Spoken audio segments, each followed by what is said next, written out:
Hey everybody, it's Doc. Welcome to the channel. So today we're going to do a recap of sorts. When I first got my GR Corolla, I posted a video where I talked about my pet peeves and pleasant surprises with initial ownership of the car.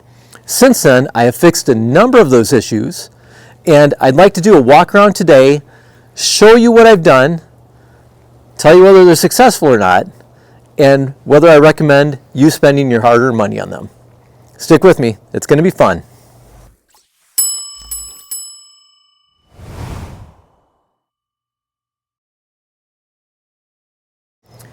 I'd like to share with you what Iowa is like in the spring. So yesterday it snowed, today it's rainy and 40 degrees, and tomorrow it's going to be sunny and 65. Go figure. Let's talk about the car. This is a 2023 GR Corolla Circuit Edition, and before we start talking about the fixes for the pet peeves, I want to talk about a few of the accessories and other money that I spent on this car. The first thing I want to talk about is the wheel package, because people love this wheel package and have been asking about it, certainly specifics. And so I want to tell you that I'm no expert on wheels. I let Fitment Industries help me with this. They basically walked me through the entire process, and I'm very happy with the package that I bought from them. These are Volk TE37Ls with Bridgestone Drive Guard run flats. The run flats are W rated. They really don't affect the ride that bad, and for my drive, I drive a lot of two-lane roads that don't have anywhere to pull off. So I need to be able to get those extra few miles so I can get off somewhere safe where I can change a tire. The one thing I'm not super happy about with this package is the fact that the TPMS sensors won't sync to the car. And so if I were you, if you buy a package like this or any wheel package, I would just take the old TPMS sensors out of your stock wheels, because Toyotas apparently are notorious for being really hard to sync TPMS sensors to. Behind the wheels, we have Rally Armor mud flaps. As you can see by all the dirt and grime, I live on gravel, and they are very helpful as far as keeping the slop off of the car. This car would be far dirtier, but I did spend the money and have it ceramic coated, which I think was of significant value, so I'm very happy with that. The one thing I'm not happy with, or I wish I could change, was the fact that, like, on day 3, I got a dent and a scrape in the car. I wish I would have put some PPF on the front of the car, so don't be like me, don't make that mistake. One of our initial pet peeves with the car was we didn't like the stock license plate bracket, and so I bought this aftermarket bracket which just kind of clamps on. I like it a lot. It's basically easy to remove. It doesn't make any permanent marks. It didn't require any drilling, so it's pretty nice. I will put a link in the description so you can find that. Also, another thing I highly recommend are these rubber surrounds for the license plate, particularly for this one because it hangs out a little bit, and if you walk by it with a bare leg, it's not hard to cut your leg or slash yourself. Ask me how I know. There's a number of videos that I've put out, and I will put links for those in the description as well so you can find them. And basically they're how-to instructions on how to fix some of these pet peeves. You can see that we've got some really cool Hella horns up there, and the car comes with a very anemic stock horn. This setup was a dual horn setup with a wiring harness that you bought. Again, easy installation, probably maybe at the most an hour of your time. And then scanning down here, we will look at the fog lights. Hold on, I'm going to go turn them on. So the stock fog lights, I don't know if you can appreciate that with the camera, but the stock fog lights were really, really weak. So much so that you didn't even really know they were on when you're in foggy conditions. And this was a product that I found on Amazon. I did an installation video with this. The link will be down in the description as well. And within those videos will also be links on how to find these products and you know, a majority of them are actually on Amazon. Fair warning, we are Amazon affiliates, so if you click on that link, we get a little bit of a kickback. It doesn't cost you anything, and I really appreciate it because it helps us basically cover the cost of some of these videos. Now, this is one of my favorite fixes for a pet peeve because these fog lamps were not expensive, easy to install, and they're 8 to 10 times stronger than the stock fog lamps, and they're awesome. They're particularly awesome because they are amber. And as I described in the video, your retina is set up better to see yellow light. You can see further with less fatigue. There's a bit of science behind that, which I'm not going to describe now, but really awesome. Again, one of my favorite fixes. Highly recommend this.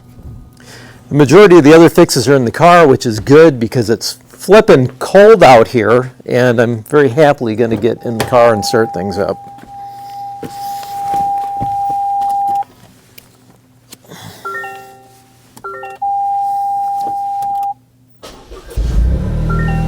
All right. Oh, cold out there, man. Every time I turn on this car, and this really isn't a modification, it's not a pet peeve, but it's something that I highly recommend.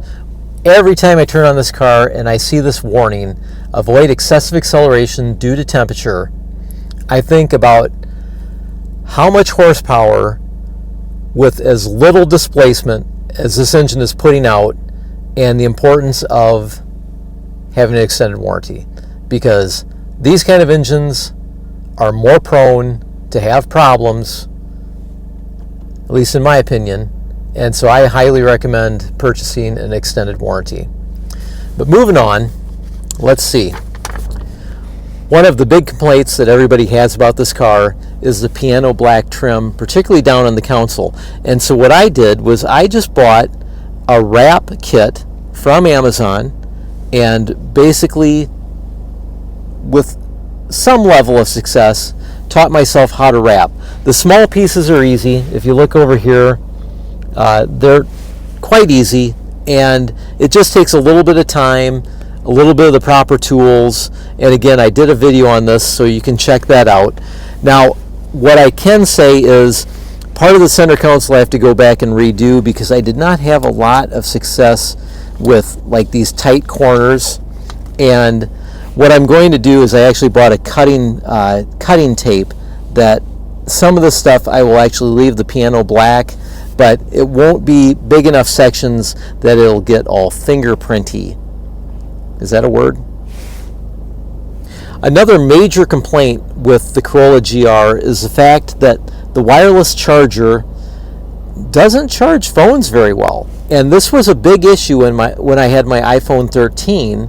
But since then, I've gotten this iPhone 15, and I've got a new Otter box cover, which, as you can see, this little insignia on the inside shows that it's better appropriated for charging, and it actually does work.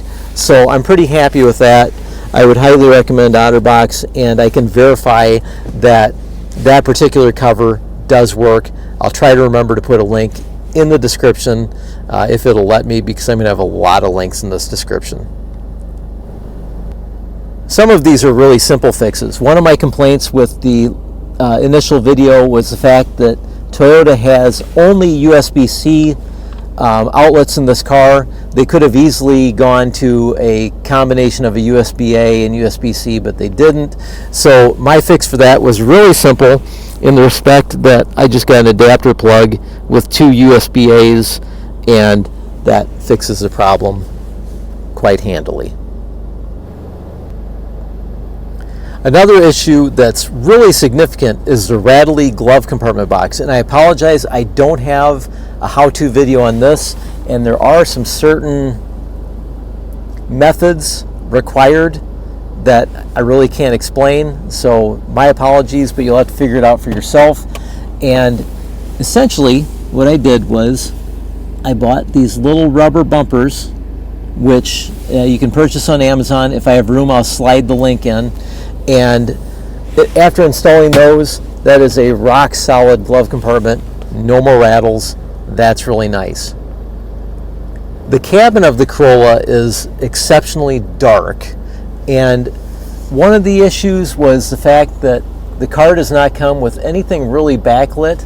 I found this kit again on Amazon, and this is an easy installation, maybe an hour for all four door handles.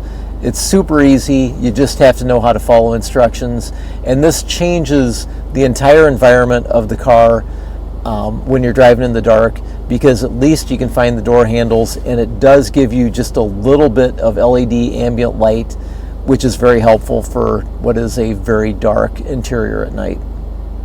As I've mentioned in the past, there is kind of a lack of storage in the car. Since I usually travel alone when I'm doing my commute, I do have what this Tool, T-H-U-L-E organizer. There's the insignia down there.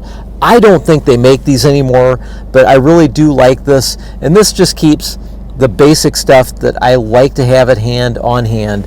My cables, some Kleenex, some paper towels, first aid kit, and my ever-present giant container of Tic Tacs. If for some reason any of you guys know where you can still obtain these, please throw a comment in the comment section, because I would really like to have another one. So I did have a major pet peeve with the Corolla that apparently I struck a nerve, and other people have the same issue, and that is the fact that the knob on the radio is really slippery and it's chrome rounded. No one likes it. No one likes the hand controls on the steering wheel because they're so small. And the recommendation, this came from one of our viewers, and I am eternally grateful to him, was to replace the knob with the knob out of a RAV4. I bought this off of eBay for like $15 or $20, worth every cent, because it's very easily within reach while I'm driving. I can adjust the volume. It's awesome. So I have to thank you guys. That's one of the best modifications I've done to this car, and it makes my commute so much better.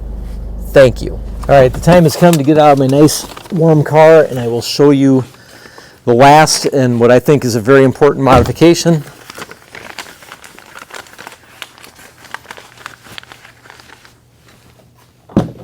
There we go. And as you can see, peeking out from the corner here is my spare tire modification. This has a video that shows you how to do it and where to get the products at. This is a modern spare, and as you can see, there's just enough room if you trim up this insert that you can haul a spare. It doesn't take up any more room than when it was stock. And then I've also had enough area to throw in my trusted Viair air compressor, a flashlight, a jack, and then one of the other things that was my pet peeve for the car was the fact that it did not have any sort of plug-in back here. But luckily, that's very easy because the battery is essentially 12 inches from this area. So I was able to put this system in, and I can plug in whatever I wish back here as far as USB stuff, and I can also throw a battery tender on there if I'm not driving the car, and it will keep the car very nicely charged. Another little thing that people seem to love are these stupid hooks that I got on Amazon that you can hang grocery sacks on.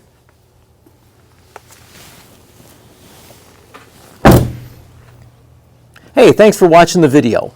If you enjoyed the video, please hit the like button. If you have questions or comments, certainly feel free to throw something out and I will respond the best I can. And if you have ideas for future videos, throw them out there. Who knows, if I can do it, I will. And I'd really appreciate it if you would subscribe, because that really helps us with the algorithm and helps more people get to see this content. If you enjoy dirt bikes, Land Cruisers, GR Corollas, or travel, I'm the guy for you.